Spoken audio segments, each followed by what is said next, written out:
বঙ্গোপসাগরের দুই পারে দুই পাওয়ার হাউস, ভারতের চেন্নাই আর বাংলাদেশের চট্টগ্রাম। দুটোই তাদের দেশের অর্থনীতির লাইফলাইন। কিন্তু শ্রেষ্ঠত্বের লড়াইয়ে কে এগিয়ে? আজকের এই বিশেষ বিশ্লেষণে আমরা দেখব এই দুই হেভিওয়েটের মধ্যে আসল পার্থক্যটা কোথায়। ভাবুন তো, দুটো শহরেই তাদের দেশের জন্য নির্বেদভাবে গুরুত্বপূর্ণ, কিন্তু বন্দর চালানোর গতি, অর্থনৈতিক শক্তি আর সাধারণ মানুষের জীবনযাত্রার মানের দিক দিয়ে কে কাকে টেক্কা দিচ্ছে? চলুন একটু গভীরে গিয়ে উত্তরটা খুঁজে বের করা যাক। তো আমাদের আজকের যাত্রাপথটা কি হবে? প্রথমে আমরা শহর দুটোর সাথে পরিচিত হব, এরপর দেখব বন্দরের আসল লড়াইয়ে কে এগিয়ে, দেশের অর্থনীতিতে কার কেমন প্রভাব, আর সবশেষে জানব ডকের ওপরের জীবনযাত্রা এবং এই দুই শহরের ভবিষ্যৎ কোন দিকে যাচ্ছে। তাহলে আর দেরি কেন? চলুন প্রথমে চিনে নেওয়া যাক আমাদের দুই প্রতিযোগীকে। এদের প্রত্যেকেরই আছে নিজস্ব ইতিহাস আর কৌশলগত গুরুত্ব। দেখুন, বন্দর মানে কিন্তু শুধু কন্টেইনারের স্তূপ না, এগুলো হলো বিশ্ব অর্থনীতির এক একটা গেটওয়ে, এক একটা দেশের স্বপ্ন আর অগ্রযাত্রার প্রবেশদ্বার। একটা দেশের বাণিজ্যিক ভাগ্য কিন্তু এখানেই লেখা হয়। একদিকে আছে চেন্নাই, যাকে বলা হয় ভারতের গেটওয়ে টু দ্য সাউথ, যেখানে ঐতিহ্য আর আধুনিকতার এক অসাধারণ মেলবন্ধন ঘটেছে। আর অন্যদিকে আছে আমাদের চট্টগ্রাম, বাংলাদেশের গর্ব, পর্তুগিজরা যাকে একসময় বলতো পোর্তে গ্রান্ডে বা মহান বন্দর। দুটো শহরেরই পরিচয়টা কিন্তু বেশ ওজনদার। এবার আসা যাক একদম আসল লড়াইয়ের ময়দানে, মানে বন্দর পরিচালনায়। এখানে কিন্তু সময়টাই টাকা। এক মুহূর্ত দেরি মানেই বিশাল অঙ্কের ক্ষতি। চলুন দেখি এই দৌড়ে কে এগিয়ে আছে। পরের স্লাইডের ডেটাটা বোঝার আগে একটা ছোট্ট কিন্তু খুব জরুরি বিষয় জেনে নিই। টার্নারাউন্ড টাইম বা টিএটি, খুব সহজ ভাষায় বললে একটা জাহাজ বন্দরে ঢোকা থেকে শুরু করে মালপত্র নামিয়ে বা তুলে আবার বেরিয়ে যেতে মোট কত সময় নিল। যে বন্দরের টিএটি যত কম, সেই বন্দর তত বেশি দক্ষ। বিশ্বব্যাংকের 2010 সালের ডেটা অনুযায়ী পার্থক্যটা একবার দেখুন, চোখে পড়ার মতো। চেন্নাই যেখানে একটা জাহাজকে 1.5 দিনেরও কম সময় ছেড়ে দিচ্ছে, সেখানে চট্টগ্রামে লাগছে প্রায় 4.5 দিন। ভাবা যায়, চেন্নাই প্রায় 3 গুণ দ্রুত কাজ করছে। অপেক্ষার সময়টাও চেন্নাই অনেক কম। কিন্তু প্রশ্নটা হলো, দক্ষতার এই বিশাল ফারাকটা হচ্ছে কেন? এর উত্তরটা কিন্তু লুকিয়ে আছে বন্দর দুটো চালানোর একদম ভিন্ন দুটি পদ্ধতির মধ্যে। দেখুন, মূল কারণটা হলো তাদের অপারেটিং মডেল। চেন্নাই চলে ল্যান্ডলর্ড মডেলে, মানে সরকার শুধু জমির মালিক আর বাকি সব কাজ, যেমন যন্ত্রপাতি চালানো, ম্যানেজমেন্ট, এগুলো করে প্রাইভেট কোম্পানিরা। ফলে প্রতিযোগিতা বাড়ে আর দক্ষতাও আকাশ ছোঁয়া হয়।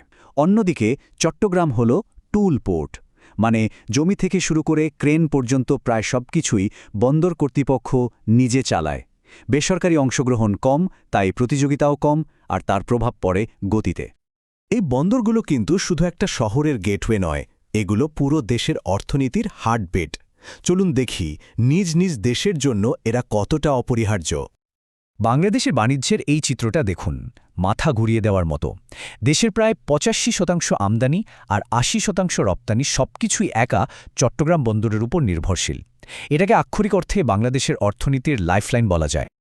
এক কথায় বলতে গেলে চট্টগ্রাম বন্দরকে ছাড়া বাংলাদেশের অর্থনীতি কল্পনাই করা যায় না। বিশেষ করে আমাদের যে বিশ্বসেরা তৈরি পোশাক শিল্প, তার পুরো সাপ্লাই চেইনটাই কিন্তু এই বন্দরের উপর দাঁড়িয়ে আছে। অন্যদিকে চেন্নাইয়ের গল্পটা কিন্তু একটু অন্যরকম।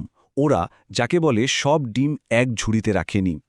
এটা শুধু একটা বড় বন্দরই নয়, গাড়ি রপ্তানির জন্য এর নাম হয়ে গেছে ভারতের ডেট্রয়েট। এর সাথে আছে সফটওয়্যার, ইলেকট্রনিক্স আর ট্যুরিজমের মতো শক্তিশালী খাত। মানে এর অর্থনীতি অনেক বেশি ডাইভার্সিফাইড বা বহুমুখী। বেশ, অনেক তো হলো অর্থনীতি আর বাণিজ্যের বড় বড় কথা, কিন্তু এই সংখ্যাগুলোর আড়ালে যে মানুষগুলো থাকে, তাদের জীবনটা কেমন? চলুন এবার ডক থেকে বেরিয়ে শহরের ভেতরে ঢু মারা যাক। আমাদের মনে রাখতে হবে, এই শহরগুলো শুধু কিছু অর্থনৈতিক পরিসংখ্যান নয়। এখানে লক্ষ লক্ষ মানুষের আশা, স্বপ্ন আর দৈনন্দিন জীবন একে অপরের সাথে জড়িয়ে আছে। আর জীবনযাত্রার মানের সবচেয়ে বড় পার্থক্যটা সম্ভবত এখানেই। দেখুন, চেন্নাইয়ের মানুষের গড় ক্রয় ক্ষমতা চট্টগ্রামের চেয়ে প্রায় 193% বেশি। সহজ করে বললে, চেন্নাইয়ের একজন মানুষ তার আয় দিয়ে চট্টগ্রামের একজনের চেয়ে প্রায় 3 গুণ বেশি জিনিসপত্র কিনতে পারে। এটা একটা বিশাল পার্থক্য। আচ্ছা, দৈনন্দিন খরচের একটা উদাহরণ যদি দেখি, চট্টগ্রামে মাসিক পাবলিক ট্রান্সপোর্ট পাসের খরচ যেখানে 500 টাকার মতো, চেন্নাইয়ে সেই খরচ দ্বিগুণেরও বেশি, প্রায় 1350 টাকা। তবে হ্যাঁ, সব খরচই যে চেন্নাইয়ে বেশি তা কিন্তু নয়। যেমন ধরুন বাড়ি ভাড়া প্রায় 60% বেশি, কিন্তু মজার ব্যাপার হলো মুদিখানার জিনিসপত্র বা রেস্টুরেন্টে খাওয়ার খরচ কিন্তু আবার কিছুটা কম। তবে আসল পার্থক্যটা গড়ে দেয় ওই বেতন আর ক্রয় ক্ষমতা। তাহলে আমরা দক্ষতা, অর্থনীতি আর জীবনযাত্রার মানের পার্থক্যগুলো তো দেখলাম, কিন্তু ভবিষ্যৎ কি বলছে? এই দুটো শহর আগামী দিনের চ্যালেঞ্জের জন্য নিজেদের কিভাবে তৈরি করছে?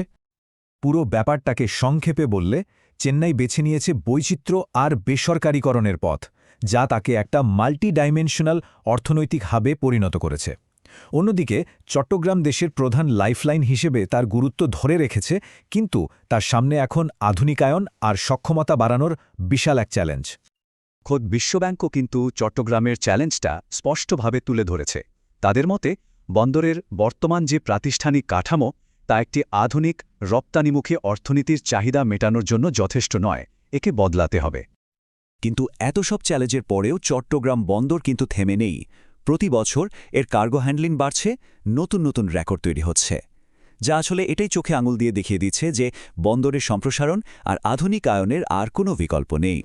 তাহলে শেষ প্রশ্নটা এটাই, এই যে বিশ্ব বাণিজ্য বদলে যাচ্ছে, নতুন নতুন গভীর সমুদ্র বন্দর তৈরি হচ্ছে, এই নতুন বাস্তবতায় কোন মডেলটা শেষ পর্যন্ত টিকবে? চেন্নাইয়ের মতো একটি বৈচিত্র্যময় প্রতিযোগিতামূলক হাব, নাকি চট্টগ্রামের মতো একটি দেশের একক অপরিহার্য গেটওয়ে? এর উত্তরটা হয়তো সময়ই আমাদের বলে দেবে।